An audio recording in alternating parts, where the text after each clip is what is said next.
We're going to do a 55-minute panel chaired by Checker Finn. So for those of you that don't know Checker Finn, he's a distinguished senior fellow and president emeritus at the Fordham Institute, where he was previously president for 17 years. He is also a senior fellow at Stanford University's Hoover Institution and a former member of the Maryland Board of Education. As he and his panel unmute their microphones and turn on their cameras, I'll close by saying he's the author of 20 books, over 400 articles, and the chair of this afternoon's panel. He's got a distinguished group of guests. We'll have 55 minutes, hopefully about 40 to 45 of shared discussion by Checker, and then some time for Q&A. Members of the audience, please send in your questions. Panelists, if you have questions, send them to me as well. But members of the audience, please use the Q&A function. And as a reminder, we are recording. Checker, are you ready? I'm ready. As Marty knows, I'm not very good at forbearance, but we are glad to finally get around to the most distinguished panel of the day, which was set up magnificently by Superintendent Carvalho, talking about choice as a key ingredient of the success in Miami-Dade. Our job in this panel is to talk about widening educational opportunities through district-operated school choice. We're going to widen that topic just slightly and talk about public school choice minus charter schools, which have already been dealt with. I'm going to waste almost no time on introductions. I think everybody has the material in front of them. Darrell Bradford is Executive Vice President of 50 CAN and a good friend. Chris Cerf has done so many different things in American education that it would waste the rest of the 40 minutes to try to list them. Raji Chakrabarty is a senior economist at the Federal Reserve Bank of New York and a specialist in economics of education. And Caroline Hawksby is one of the nation's foremost economists working in the field of education and a professor at Stanford, an old friend and colleague. So we're going to leap right in with some questions that we worked on a little bit in advance, though nobody's going to give you a canned answer. And we're going to start with Darrell.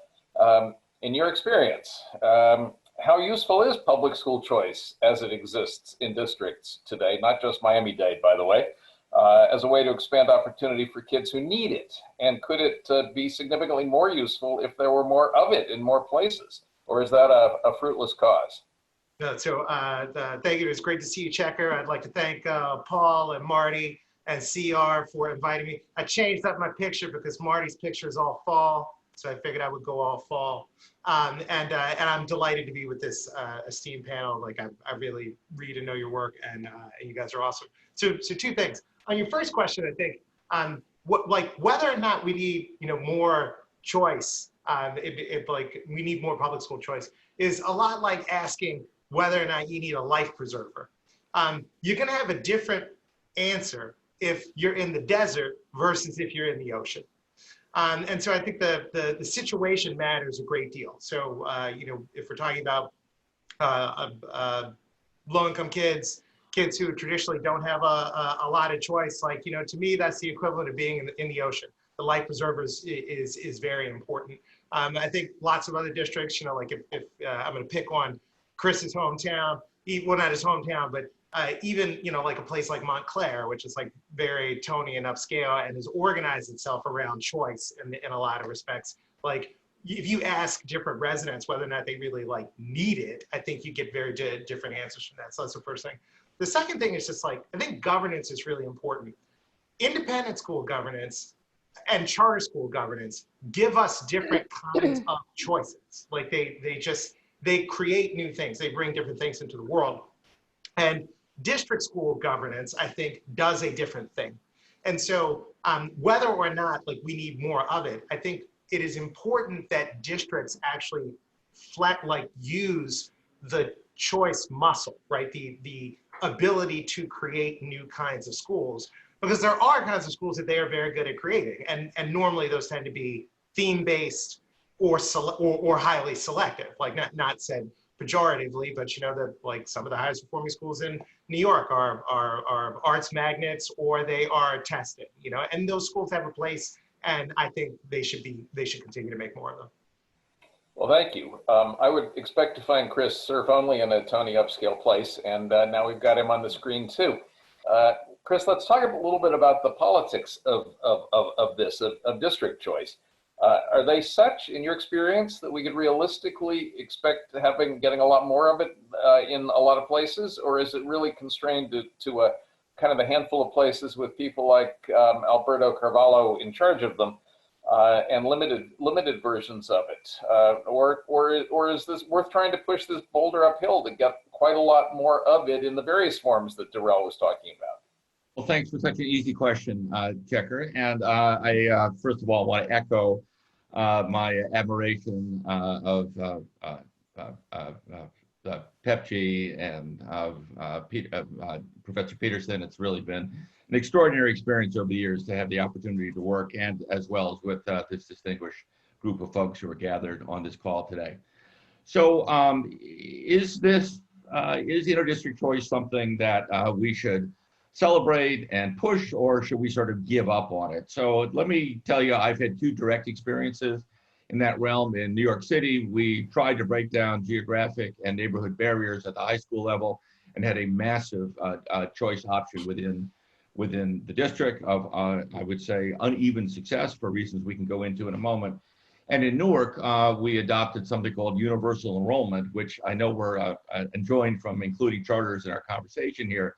But we took the entire enrollment process into the central office for both charters and district schools, and gave every family, every child, a choice to go to any school, K through 12, throughout the district. The question is, did that work? Well, I think unquestionably it did, and it is a goal to shoot for. Your real question is about the political viability of that. But let me start by saying that I really think there are some very significant advantages to interdistrict choice in its various forms. First of all, at least in my experience, we got very, very good results. I mean, I know the narrative on Newark is complex and nuanced, but I can tell you that if you actually look at the data, the choice given to parents generated some very substantial gains in reading and math and science, as well as a dramatic increase in the graduation rates. It's multiply determined, as I'm sure every former or present superintendent on this call can confirm, but I really have thought, and I think the data supports the idea that interdistrict choice or choice of parents within district public schools was a significant contributing factor. I also think it is very much worth adding that there are really sort of two theories of why we do this work. And I, in my career, have gone back and forth between the two. One is sort of broad structural changes that sort of improve the performance of students in the aggregate. And the second is what I call the sort of lifeboat theory of school reform. And that is to give as many kids as possible as good a chance at life, regardless of their birth circumstances. And I think choice really, in my experience, can contribute to both. It also serves the value of equity. We're in the business of talking about zip code should not determine life outcomes, and requiring children to go to zone schools and limiting their opportunity to go to anything but that, regardless of quality, seems to be blatantly in violation of that principle. Now, at the same time, Checker, as you know, there is fierce resistance to choice. There's sort of passive resistance. You've got all sorts of folks who are exploiting sort of the loosening of the joints by taking advantage of sort of bogus gifted programs, by sort of limiting or taking advantage of opportunities that are not available to all. You see this in magnet schools as well, even though they're meant to be objectively available. Very often there are feeder schools and sort of inside deals around who gets it. And also there is sort of fierce political opposition in a very active way as well, in terms of opposition to actually opening up the doors of particular neighborhood schools. There's also sort of de facto problems with interdistrict choice: size, transportation challenges, the inertial forces.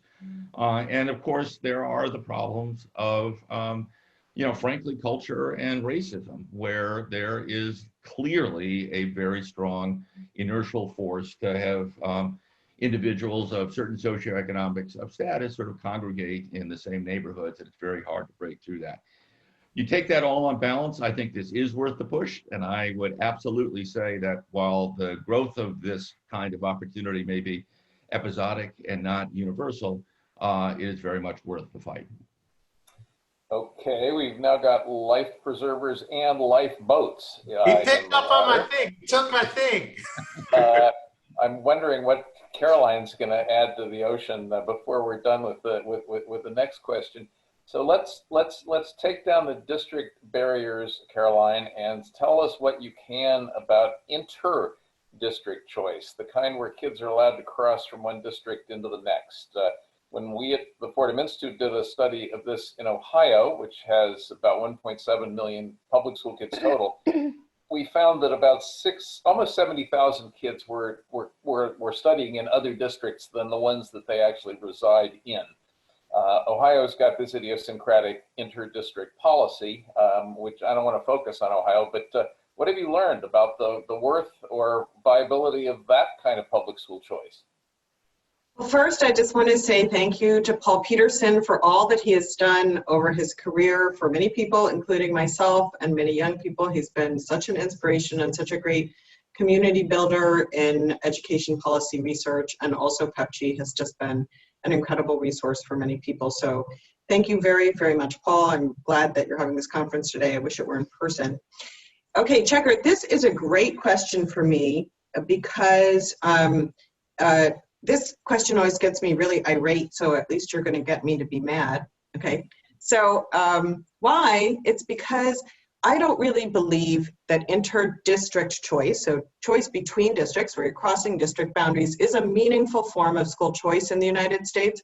And I think that the term is thrown around by people who want to keep states and the community, our nation more broadly, from having real forms of school choice. I think it's not that it doesn't mean anything to anyone, but it is not an important or meaningful form of school choice in the United States. You explained what Ohio's experience of inter-district choice was, and that experience is very common throughout the United States. So let me just describe what that common experience it is.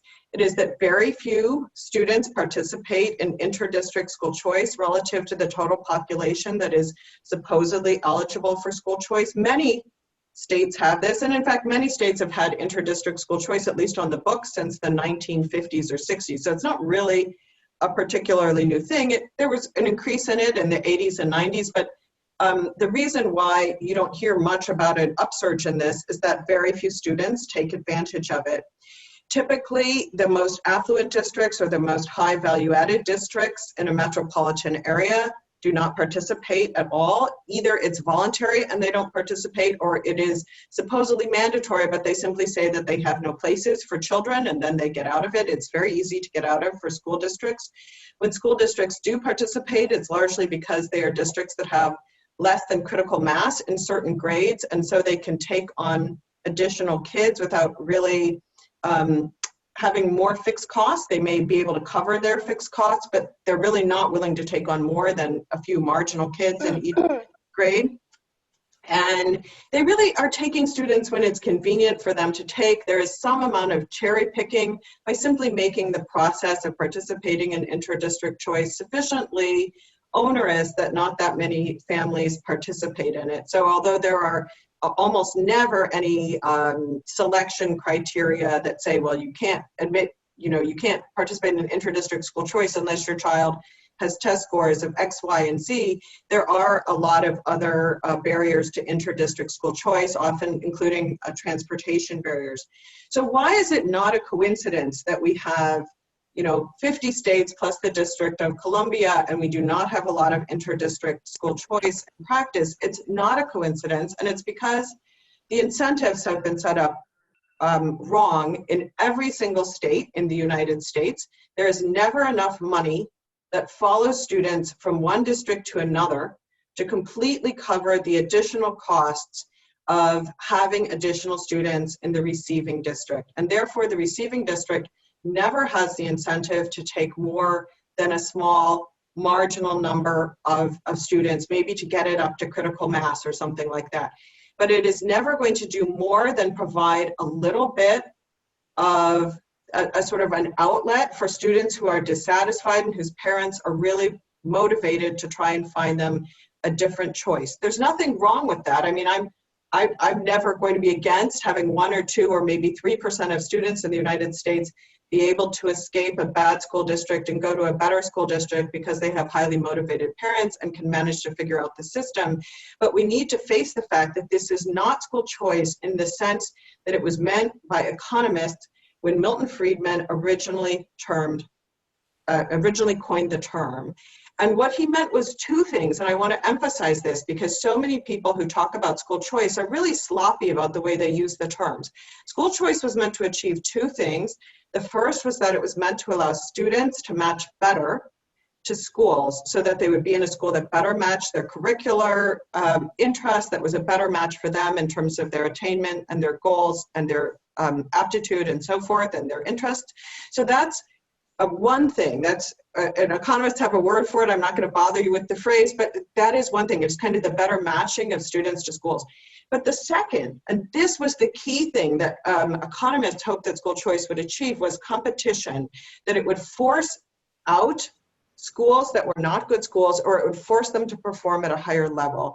And interdistrict school choice has never done any of that whatsoever in the United States. And the reason it does not do it is that the incentives are wrong. If I only have an incentive to accept a few marginal kids around the edges, and the money isn't enough to cover the cost of bringing in new kids, I'm never going to expand. And so therefore, I'm never going to eliminate that bad school or put enough pressure on that bad school to cause the competitive response that I would want to cause. So I actually think in some ways that interdistrict choice, although I'm glad it is an outlet for some parents and I'm all for that, I also think it is a kind of false promise, and it's something that politicians use to say I'm delivering school choice when they're really not delivering it.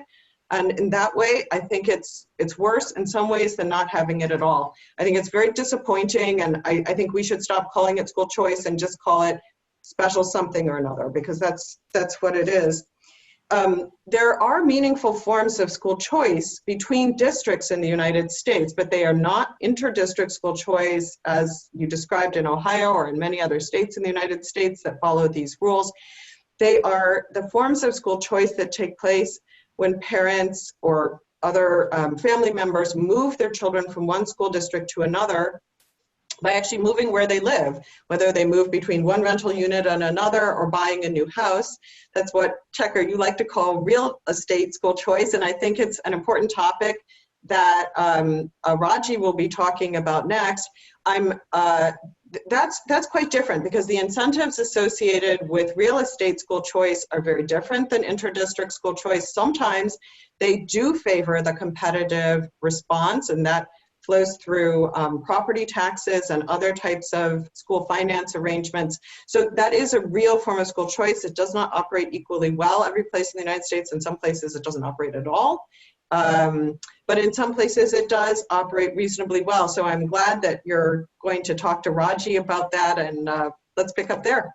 Okay, Raji, welcome. If I'm not mistaken, you're another Paul Peterson protege or acolyte, along with a large fraction of today's participants. That's actually a great tribute to Paul and an honor for us all.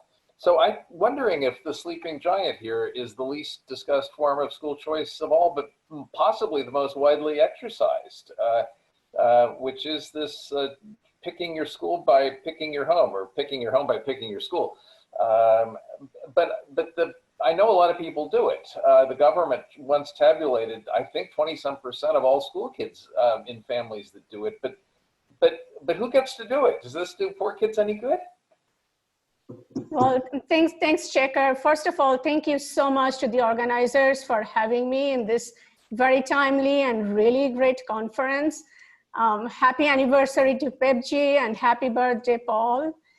It's really nice to be here. I should say to be back here. I used to be a postdoc, as Checker said, many years back. I was at PEPG from 2004 to 2006. So 2 years I did a postdoc, and I benefited tremendously from Paul and the whole PEPG family. So it's really good to be back here. So in terms of real estate choice, yeah, Checker, as you said, a very common form of choice here in the US is what we call the real estate choice. Here people vote with their feet, meaning they choose the area to live in based on their preferences for the local schools. This has a number of advantages. One, if parents know what they want, and also they know their means, meaning what they can afford, they can actually make the best decision for themselves, what we economists call optimize, meaning they can actually choose where to go to that is best for them. Second, a big literature has shown, including a lot of pioneering work by Caroline and some other work by people in this virtual room, that public school competition can improve the achievement and productivity of public schools. This is an important point in that it has the ability to elevate the quality of public education in a really big way. However, one aspect of this kind of real estate choice is what we call sorting. So families get grouped together by demographics and by socioeconomics. Oftentimes, real estate values and house prices around good schools are relatively higher, and families who tend to choose those areas also tend to be socioeconomically more advantaged. They have higher education and they have higher preferences for education. So they basically self-select into those neighborhoods. It's often difficult for relatively low-income families to afford such neighborhoods, and they're unable to give up so much of their income for school quality. Relatedly, since the neighborhoods corresponding to the better schools are typically populated by higher income families who are also willing to give up more for educational quality, these areas often have higher property taxes, and hence they're able to bring in more in terms of local revenue for the school. So your question is, what can be done, or can anything be done about that? I think it's a very tough question. So a root cause may be if there is a way to reduce income inequality as such. It is definitely not easy. However, reduction in inequalities will make good school options affordable to a very large swath of society. They could potentially reduce sorting, they could equalize real estate values, they could also reduce differences between school qualities and between neighborhoods. So I'm going to stop at that. Well, that's a large challenge that you've just laid on the whole society to reduce income inequality. And it's probably not one that the residents of Beverly Hills and Winnetka are eager to hear as a policy recommendation. But we'll come back to this in a couple minutes. I want to ask Darrell about another kind of less widely used but very controversial public school choice, which I tend to think of as the boutique version of public school choice. I co-authored a book a few years ago called Exam Schools, and we've heard about the Bronx High School of Science type schools and the magnet schools and so forth, and their numbers are not enormous, but they're very popular among those that can get into them. Is this a meaningful form of choice, especially for the kids who need it the most? I mean, we hear the mayor of New York City and the critics of Thomas Jefferson High School mostly complaining about the inequities in admission to these kinds of schools. So is this another kind of creaming, or is this a meaningful form of school choice that actually widens opportunity rather than just aiding the already well-off, like those fancy suburbs that Raji was talking about? The answer is yes. So two quick things. One, just to hop on to Caroline's, if I can call you Caroline's, comments of earlier. And I appreciated that you really stuck it to the man in terms of what actual interdistrict choice is. Cost is actually an issue there. And the Cite the New Jersey program, which is the thing that frustrated me a great deal, is that there's a hold harmless for the sending district that is an annual appropriation, essentially, which basically is a cap.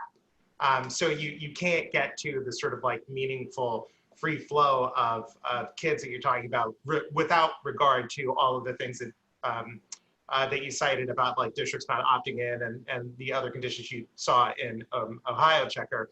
And the other thing too is that I just would say it's small, but probably, maybe it's important, maybe it isn't, but there are tuitioning agreements. Like you can pay tuition to go to a public school in another district, which is which probably doesn't have any effect on real estate costs, but certainly if you're in if you're a district that's willing to take people full freight, maybe that would incentivize you to do some more of it, but whatever. So to your question, Checker, I think there's some people who make some very good arguments about why, particularly in the case of let's say Stuyvesant and the enrollment composition of these 750 kids who come in as freshmen, right? The fact that there's so few African American and Hispanic students in that class is something we should all be upset about. That said, I don't blame any other kid who got in there one bit for getting in there. And I think that the approach, in particular the mayor, who is the worst mayor in the history of New York, and that is no secret. This is a great political commercial with this guy. He goes, Bill de Blasio is the worst mayor of New York. And he goes, that's it. That's the commercial. That was on last night. It was very good. But his approach to this is a political one, which is grounded in there being a fixed amount of excellence that the device of schooling in New York can produce. And so since it can't make any more than it has made, it is up to him and other political people to decide what is fair, like who should fairly get what amount of access, right? No one talks about the opposite approach to that, which is double the size of Stuyvesant, you know, or like diversify the set of options, like, you know, as Miami-Dade has done, in a way to meet this demand with more equity, right? So, so until we can get to sort of like a growth mindset about this, and out of a scarcity mindset, which is the one that we have now, I am not bullish on providing these opportunities for more kids. That said, at a place like Stuyvesant, the bulk of the majority of the kids are low income, which is stunning and which is often not reported. Low income, Asian, first generation immigrants. And so there's also a story that's being told about test-in, exam schools, whatever, that that makes it, that is convenient to when you want to make the argument that the rich are getting richer.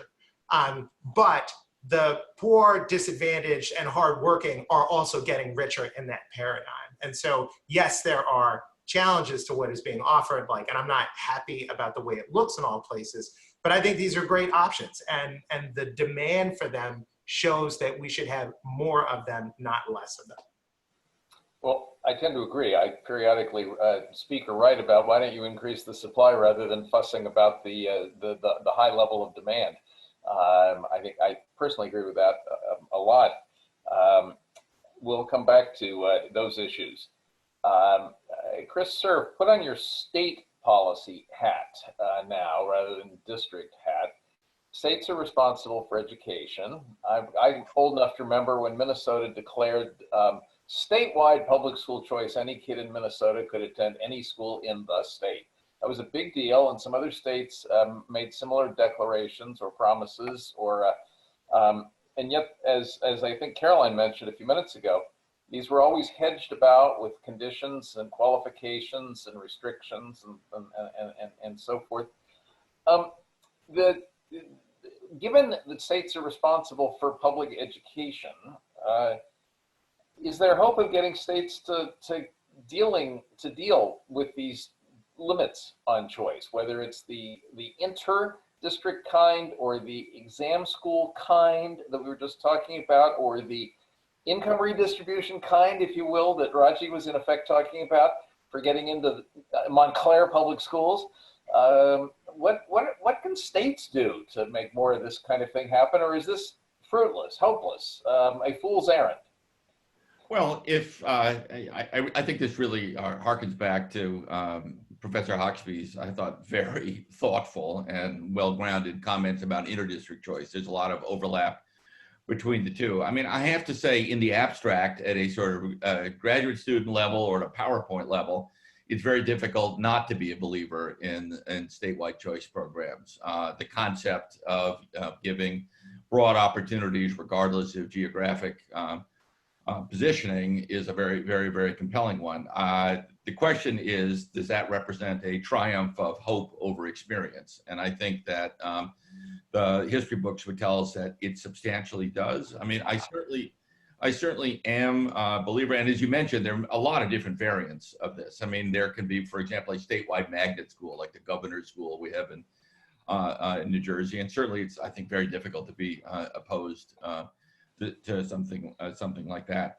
But largely, it is manifest in the form of interdistrict choice. New Jersey had its version of that, and it basically checked every box that Professor Hawksby mentioned, and Darrell mentioned some of them as well. It was basically a revenue generating device for receiving districts who could opt into it or opt out of it, depending on their own economics. It was therefore quite limited, and it is not at all surprising that the sort of leafy suburbs adjacent to the more socioeconomically challenged larger districts opted not to participate. And I guess there's a very, very deep underlying question about why that is. I mean, the reason that it exists, I think, is pretty apparent on its face. But I ask myself, could that really be overcome, right, in any kind of politically viable way? And I think my rather pessimistic answer is probably not. I live in a county called Essex County, and which incorporates Newark and East Orange, as well as towns you may not have heard of. I'm going to leave Montclair out; it's been picked on enough today. But Livingston, Glen Ridge, and others. And the idea that we could have some kind of government mandate out of Trenton that says everybody, we're going to declare this one large school district, everybody can go to anything else, is so politically inconceivable for all the wrong reasons that I wouldn't even start the fight. That's not where I would expend my political capital. I see Darrell smiling, but I suspect that he knows of what I speak on that. So look, I find it very difficult to take a position against choice in any form because, as I mentioned, to go back to that tired metaphor, I think as many children as are given the opportunity to find their way to an education that best serves their needs and allows them to, grab onto the rung of the American dream and succeed. I am for that, but I don't think that statewide choice is a vehicle that's going to achieve that objective at any kind of meaningful scale. Well, that's depressing, but probably right. But I want to go now to another question of what we could call state organization. I want to come back to Carolyn Hawksby. I think, if memory serves, maybe the earliest Hawksby research that I can recall had to do with how many districts there are in a metropolitan area and whether that affects choice, options, achievement, whatever. The Boston suburbs with a zillion little districts versus Miami-Dade and Broward County, Florida. Are there more options for kids and better performance for kids in places where there's lots of districts as opposed to just lots of little districts as opposed to just a few big ones? So I think the answer is yes. Let's talk about this for just 1 second and go back to some basics. There are some metropolitan areas in the United States where there are 200 and some districts, right? So the Boston metropolitan area, Pittsburgh is an example. There are numerous examples of this in the United States where there are more than 100 districts. And then there are some metropolitan areas where there is only one district, or there might be two districts, usually with one dominating. So there's just an enormous range in the United States, and it mostly has to do with historical forces. I won't go into that. Why does it matter that there might be 100 districts or more than 100 districts?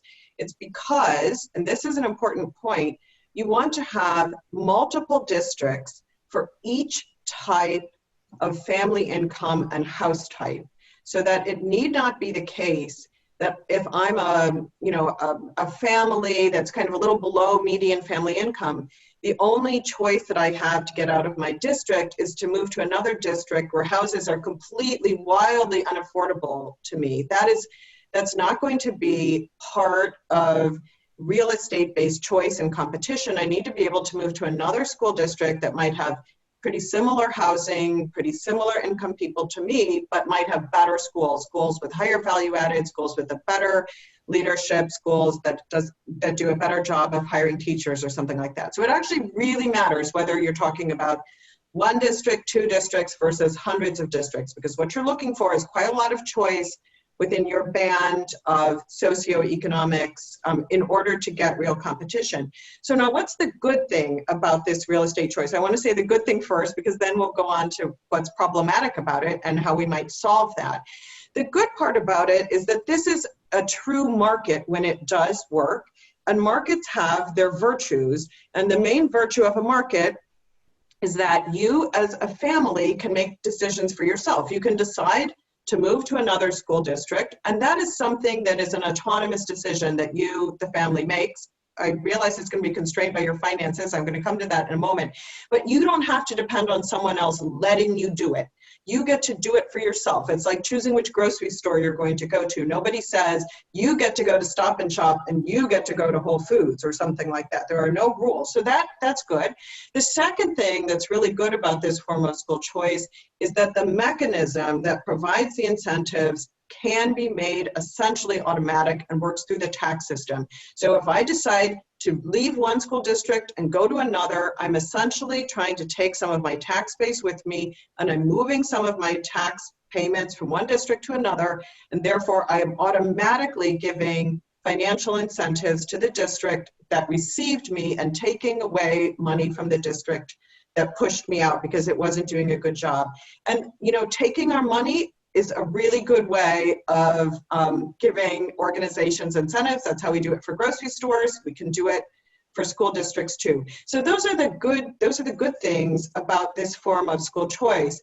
If every school district in the United States and every state in the United States was run entirely by politicians who were wise, benevolent dictators, okay, never met them, but anyway, if every place in the United States was run by wise, benevolent dictators, we wouldn't need this market-based system, because this market-based system is distinctly inferior, but it might be better than a system in which there are a lot of politics that interfere with good governance of schools. So let me just say one thing about why this does not work very well as a system, and it's essentially because our systems of state and local finances often do not give the proper incentives to school districts. In particular, you need to maintain some of both, right? You need to have some amount of local finances, because it needs to be the case that when I as a parent move from one school district to another, I'm essentially taking money with me. And that's not going to happen if there's no local property-based finance. So on the margin, and I'm emphasizing this, on the margin, just at the margin, it really needs to be the case that when I move, I'm moving marginal money with me. And so we need to maintain some amount of local finance in order for that to happen. And it pretty much needs to be local property tax-based finance if we want this automatic mechanism to function. And yet, local property tax-based finance, as we know, has many issues. And in particular, it is not equal for people who come from high-income families and people from low-income families. So the more we keep local property tax-based finance, the more we are perpetuating inequality that comes from unequal family incomes. So the state part of school finance really needs to completely offset that. It needs to be the case that kids who come from poorer income families need to be able, when they switch schools, to bring more state money with them than kids who come from affluent families. And that the state and the local part of the financing, if this is going to work well, need to work in different ways. The local financing, parents bring the money with them. State financing takes care of the fact that kids from low-income families should be able to be just as remunerative to a receiving district or the district that they move to as high-income kids. So it's a fairly complicated thing, but I don't think this is one of those things that's unworkable. I just think it's one of those things that's complicated, where it's not a bad idea to ask for help from an economist. It's really okay. We kind of do taxes, that's our business, right? And it can work. It's just that very few states make it work at all well. And I think we're losing out, because this is the dominant form of school choice in the United States, whether we like it or not. That's really interesting. You triggered another potential advantage that just occurred to me, which is pure proximity and short distances. If I were to move from Miami-Dade to Broward County, I'd have to get a new dentist and a new dry cleaner, and I'd have to change my commuting route totally. If I move from Somerville to Cambridge, I could keep the same dentist. I could keep the same dry cleaner. I don't have to go much farther to get to work. So the ability to move to a small nearby district would seem to me to be a practical advantage for a family. Yeah, that's right. I mean, there are, in some metropolitan areas in the United States, you move 1 mile, you've moved into another school district. Yeah. It is literally 1 mile in any direction, you've moved into another school district. And in other metropolitan areas, you better be willing to move outside the metropolitan area for all intents and purposes. And you may have to change your job, or you're going to have an incredibly long commute or something like that. So yeah. This is, unfortunately, I don't think that the states that do not have small school districts are going to get them anytime soon. I think that is, that's just a historical legacy. But I think for the states that have numerous small school districts, which are a wide array of states, you know, even for instance, in California, where I now live, the San Francisco Bay Area has many, many small school districts, and Los Angeles has one very large school district, a few very large school districts, I guess you could say, if you include Orange County. But so it's not even as though it's necessarily the same across the whole state. But for the places that can make use of this form of school choice, if you get it right, by doing the finances right, you can actually, this is a form of school choice that could be much improved in the United States, and it's already the dominant form of school choice. So we ought not to ignore it, because it does work, and it works poorly, and we could probably make it work well by simply revising the way school finances work in the United States. Interesting. Thank you. Raji, let me come back to you with the inevitable question that crops up at every single discussion of school choice, which is, what about rural America? Does any form of public school choice do any good for people that live in rural communities and small towns? Or is worrying about that an old-fashioned, archaic concern in the technological era, when you can exercise choice through Khan Academy or something like that? What does any of this mean for rural America? I know I'm looking at somebody who's sitting in the middle of New York City, so it seems utterly appropriate to ask you about northern Idaho. Well, thanks, Shaker. Yeah, the extent of school choice is actually quite different between urban and rural America. As you said, I live in New York City, and there is really an abundance of options. Many public schools to choose from, which is kind of realistic choice.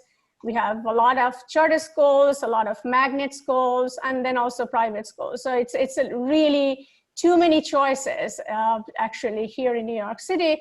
Whereas in rural areas, it's probably quite the opposite spectrum. So there are far less options, and school choice is limited, school competition is limited. As you pointed out, yes, currently, you know, in the virtual schooling era, Khan Academy, etc., these resources are available online, and then to some extent, they can actually serve to level the playing field a little bit. However, there are potential possibilities that inequities can creep in. So for example, I think it has been made even true in the COVID era. So high income families can resort to getting tutors for their kids as an example, which oftentimes is not feasible for low income families. Even for online courses, for Khan Academy or other courses like that, it requires families to actually have enough number of electronic devices within the family. They have to have computers, laptops, iPads, and such. And that may not be also equally available across all families. Expanding school choice in the rural and small town communities, it's not easy, but it can actually go a long way in both offering more choice options to parents, as well as kind of increasing competition. And it is also true that oftentimes the rural parents are willing to commute long distances to provide their children with a better educational opportunity. As an example, for example, I was looking up things and I saw that Notre Dame La Bay School is a private school in the choice program in Green Bay, Wisconsin. It is a relatively large city by Wisconsin standards, but many small town and rural areas, rural parents are actually driving the distance to actually take advantage of this option. And they are doing this, even though it may not be a very short drive. So that's one possibility. Expanding school choice to rural and small town communities may not necessarily look the same as it does in urban areas. I think one problem is attracting and retaining teachers. That can be quite hard in rural communities. It's also true that rural schools often struggle to offer diverse courses for their students. For example, offering a wide variety of potential courses, advanced math, advanced science, STEM curricula, etc. So those are definitely challenges. So what can be solutions? You also asked that, what can be some of the potential solutions? So some solutions may be, for example, to improve the pipeline of teachers and leaders into rural schools and broadening the options that may be available to the rural students. So for example, it can also take the form of offering families extracurricular and enrichment choice options. It is possible, it is very hard to staff teachers in rural schools. One option can be that rural schools can recruit their own graduates to teach, and that they probably will be more inclined to stay. One option, of course, is higher wages for these teachers, since it is difficult to attract and to retain teachers in the rural areas. Higher wages for rural teachers might actually succeed in retaining and attracting them. Rural schools can also choose to change their status. So for example, to charter status. So potentially that could stave off calls for closures or consolidations, and can potentially also lead to smaller schools. Frankly, there are wide variations across rural schools, and not all rural schools are created equal. So probably there is no single policy that can help all rural schools. So even within a given state or region, different schools will have different needs with respect to staffing, infrastructure, and others. So flexibility is actually important, and kind of to some extent independence can also probably go a long way to kind of helping that. Right. I think the bottom line for every discussion today has been that there's no one-size-fits-all policy solution for every place in America that is interested in or desirous of school choice. CR, let me throw this back to you to see if there are other questions in the group for our panel. Sure. Two questions from the audience, Checker, and one maybe we can start with Chris Surf, and then if anyone else wants to jump in. It's a question about the conversation that you all just had about the relative benefits of metro areas with lots of districts versus just one. The audience member uses New York City as an example. So given New York's financial geographic stratification, is there a way, and would it be desirable, to break New York City into multiple districts? And could that be done without balkanizing the poorest areas? I don't think, Chris, that has to apply to just New York, but can a big district be broken up without balkanizing the poorest areas?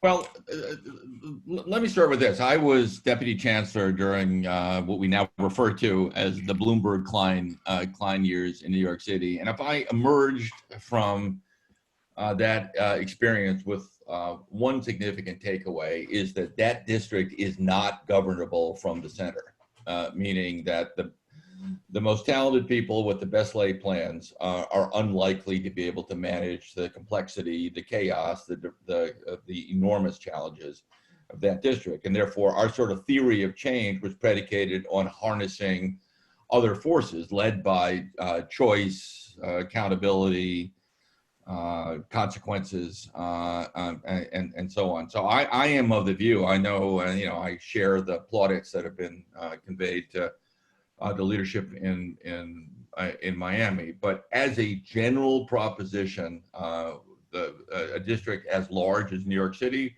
with a population as diverse. I mean, how many people on this call have been to Staten Island, for example? With a population as diverse, it just presents enormous challenging from trying to control all the levers from the center. So I think as a general proposition, there is an advantage to smaller districts. Now we forget that the average district size in the United States, I believe this is still true, is 6 schools. It's 3 elementaries, 2 juniors, and a high school if there happens to be one. There are huge disadvantages to the absence of scale and just extraordinary economic inefficiencies to that as well. But I do think that in terms of innovation, management, and equity, that there is a sweet spot that is sort of a mid-size in between. How to get from here to there, forget about it, if I could use a New York phrase. I think the idea of breaking up a large district or a county organized state presents enormous political challenges. But I do think in the long run, it would be in the best interest of children. And Chris, what does that mean for some of the poorest areas in those big city districts? Well, it's like every single question that we've asked today. The right answer is it depends, right? And it depends on whether, for example, there is effective, going back to an earlier conversation, interdistrict choice. I don't mean interdistrict choice in name, but one where, as some of the other questioners pointed out, there is not optionality. You have to reserve a certain percentage of your seats for other districts. So I do think that merely isolating pockets of high poverty children is probably almost inherently a bad idea. But I do think nonetheless that the ability, I mean, if one could, be the education czar and point a magic wand, the right model is one where there are smaller districts and there are policies that enable collaboration and sharing of both ideas, students, and teachers. Anybody else on that question? Yeah, can I? It's worth just remembering as a point of history that the tendency of the United States over the last 150 years has been to district consolidation, not district deconsolidation. Yeah. Yeah, there were 130-some thousand school districts in the United States at the turn of the 19th and 20th century. And a lot of what happened was, a lot of what used to be the case was that there would be several elementary school districts that were quite small, and then there would be what would be called a union high school district. So several elementary school districts would join together to support a high school. It might be 6 or 8 elementary school districts, and largely those districts have disappeared. We now are down to just around 14,000 school districts in the United States, so a tenfold decrease, basically. I'm not saying we want to have as many districts as we had at the turn of the 19th and 20th centuries, but there has been an enormous amount of consolidation in the United States. That being said, for instance, the southeastern United States has pretty much always had county-wide districts, and it was not consolidation that caused those county-wide districts to exist. I believe Phoenix, Arizona still has the model you described, a whole bunch of elementary districts and a consolidated high school district. Right. Chris, can I not answer this question, but I want to use this opportunity to conflate both Clayton Christensen and Star Wars on something, because I think it might be worthwhile. So I do think there is another kind of pressure that's sort of emerged right now, right? And it is when you buy something does a job for you, right? A product does a job for you. And sometimes the thing that you want from it is not the thing that everybody thinks you bought it for. And I think right now, one of the things that's being sort of revealed, I think revealed preference is the proper word for it, is that the thing that people are buying from schools is actually not education, it's childcare. Like, they're actually willing to supplement the education extensively through tutoring, through enrichment, or whatever, if it means you'll watch their kid all day. And right now, here it comes, they altered the deal, right? So this is like a Vader Lando moment. And because of that, I think the kinds of pressure that might wind up being levied on public school districts and or public schools are very different. because like the thing that we are fighting about is very different. It's actually not about education. It's about this custodial function. And if people feel like they have to do or can do something else, and it's not super expensive to meet that need, right? The product they were actually buying, and that they can't get it or won't get it or don't like how they have been getting it from their local school, I think we could see a whole different sort of like pressure that is unleashed. And whether or not that results in traditional district schools offering like, you know, better choice options, like I don't know, but I do think the sort of like rise of pods and these other things, you know, whatever, is like a market response that districts have never anticipated. And so I'm interested to see what they do, because right now they're basically saying we're not going to do anything, but we'll still charge you for childcare, and that argument is a loser. Checker, bring us home. Home is to thank a wonderful panel and some great questions. And sorry for running late, but we were made to start late. So take it away.